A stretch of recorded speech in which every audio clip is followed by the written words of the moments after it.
Human insulin has been available in the U.S. market since 1982. But even as patents on insulin products have been expiring in recent years, insulin prices have been rising sharply. I'm Stephen Morrissey, managing editor of the New England Journal of Medicine, and I'm talking with Mariana Socal, an assistant scientist in the Department of Health Policy and Management at the Johns Hopkins Bloomberg School of Public Health. Dr. Socal has co-authored a perspective article about a proposed strategy for making insulin products more affordable. Dr. Socal, could you start by telling us a bit about insulin products and how they've traditionally been regulated in the United States? In what ways is insulin different from many other commonly prescribed drugs? Insulin, like you mentioned, has been around for a long time. It has preceded the existence of the even concept of what is a biologic drug and how does a biologic drug differ from other non-biologic drugs. So insulin has been typically and traditionally regulated the same way that any other drug was regulated, which means that if a follow-on product were to come into the market to compete to a reference, for example, a branded drug, a follow-on product, for example, a generic, would have a more streamlined process of approval. Basically, insulin has this property that it requires a bacteria to be produced, so it is a biologic drug by definition. But at the same time, it's small enough and chemically simple enough that it also shares properties with other non-biologic drugs. And so the regulation that was applicable to insulins for the longest time was very similar to any other regulations that ruled how generic drugs were approved and could come to the marketplace.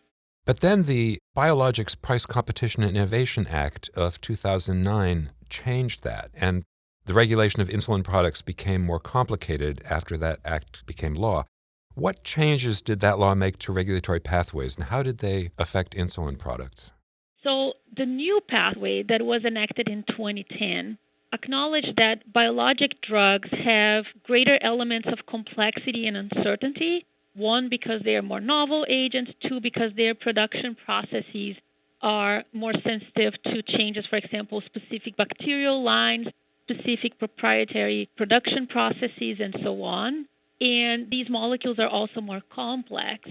So the Biologics Price Competition and Innovation Act in 2010 established that for a biosimilar drug to be approved, different than small molecules, where a small molecule would only require demonstration of bioequivalence, so a small molecule would only require chemical and pharmacological studies showing that it's equivalent to the reference product.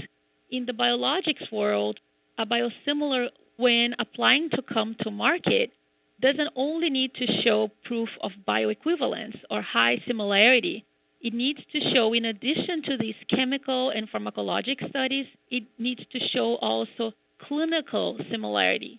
So clinical studies demonstrating that a patient with the condition being exposed to the biosimilar product can be expected to have the same clinical effectiveness, the same safety profile than the reference product.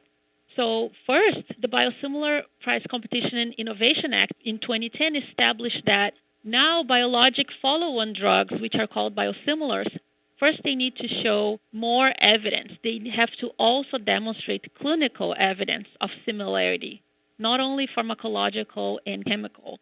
In addition to that, a second main difference between these two frameworks of approval pathways, a second difference is that upon approval, once, for example, a generic drug is approved, in the generic world space, a generic drug is automatically granted the possibility of being directly substitutable for the reference product in the pharmacy counter. What does that mean? It means that if a patient comes to the pharmacy with a prescription for the branded product, for example, the pharmacist may dispense a generic product without the need for a new prescription by the provider. In the biosimilar space, this possibility is not automatically granted upon approval.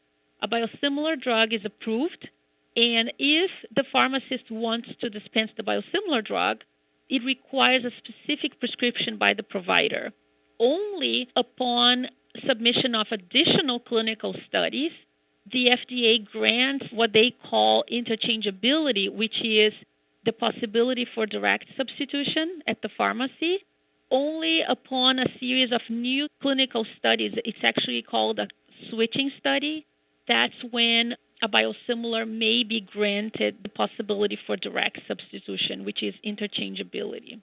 And is it that regulatory change that has been driving these increases in the price of insulin? Not yet. This regulatory change is coming starting in March 2020 for new products that are going to be filing their applications starting in March 2020. And so far, we already don't have generic insulin. There's no generic products that have been approved in the previous pathway. And the FDA is attentive to the fact that for insulins, if this biologics framework were to be applied indiscriminately for insulins, it would generate this additional burden of evidence generation that insulins do not necessarily require, because insulins, like your first question indicated, they differ substantially from your typical biologic drug. Insulins are smaller. They have an extensive track record of use for decades around the world. Patients have a very clear biomarkers that they can take advantage of in order to check the effectiveness of this drug. It can be as fast as in real time. Patients can ascertain if their glucose levels are responding or not to each product that they are using. And there's also ways that physicians can monitor the underlying condition of diabetes over the course of time. So one, the molecule is more simple, is less chemically complex. Two, there's no evidence in decades and decades of use of this product. There's no evidence for clinical concern about patients switching across products. And three, there is also the possibility of monitoring in accurate biomarkers and long-time monitoring of this condition as well. So this new FDA guidance, which would establish interchangeability, is designed to bring down those prices. Is that correct? The new guidance is designed to streamline the process for insulin. The FDA has acknowledged that the uncertainty regarding follow-on insulin products is lower as compared to other follow-on products for other complex biologics. The FDA has acknowledged that because this uncertainty is lower, the need for additional evidence should also be lower accordingly. Therefore, the FDA has signaled that for most insulin products, they will need an immunogenicity assessment, which is the manufacturer will provide evidence as to the uncertainty regarding that specific product that they are applying for a license. And if the FDA deems that uncertainty about that specific product is low, they will waive the requirement for these additional immunogenicity studies, which can mean that, for example, a drug will not need a switching study in order to be approved as an interchangeable product. So in its most expansive interpretation, this new guidance will mean that it may become easier for an insulin product to obtain this important interchangeability status. This is very important because of a few reasons. One of the reasons is the competition in the market, like you mentioned. For the regular follow-on biosimilars, for our average biosimilar, those don't have interchangeability status. Therefore, they do require a new medical prescription.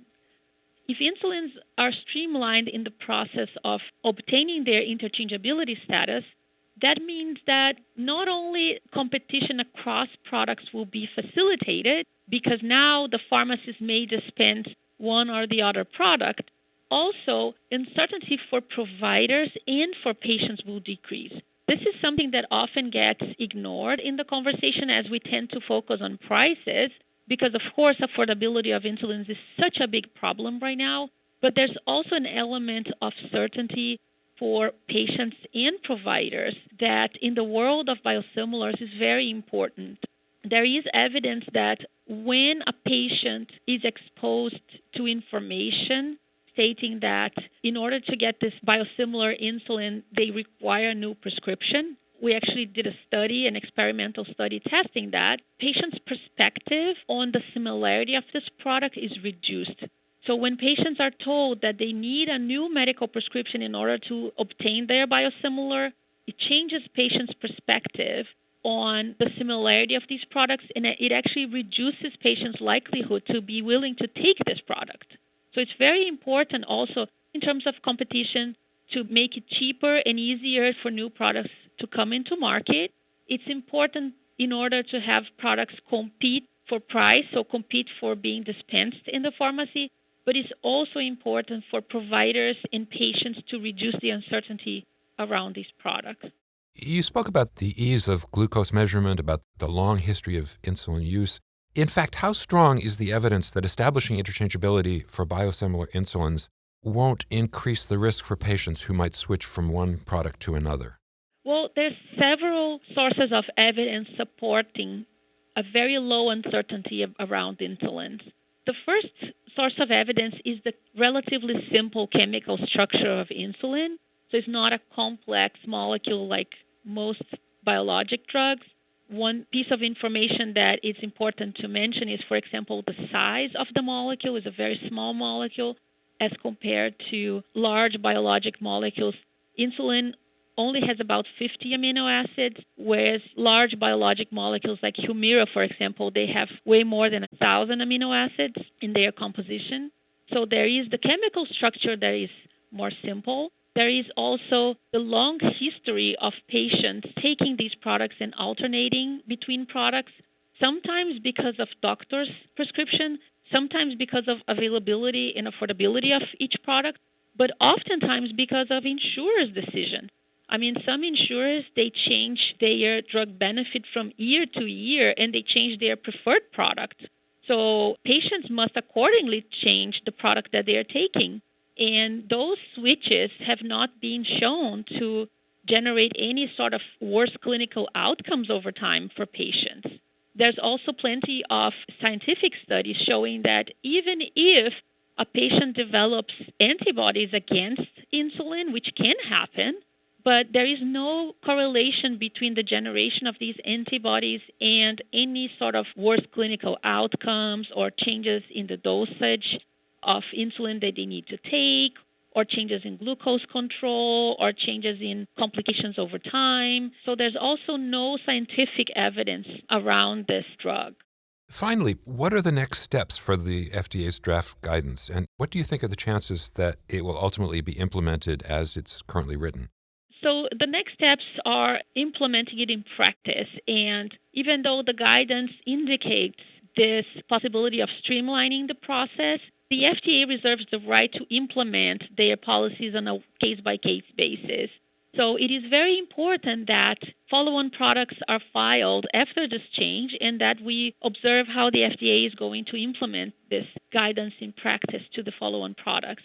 I mean, the European Medicines Agency has, since 2015, had a similar policy in place. So they have almost 5 years of experience having waived the need for immunogenicity studies for insulin products. And they have had no problems in terms of their follow-on products. So we expect that hopefully the FDA will implement the guidance as indicated in the next follow-on products that will be filed. Thank you, Dr. Socal.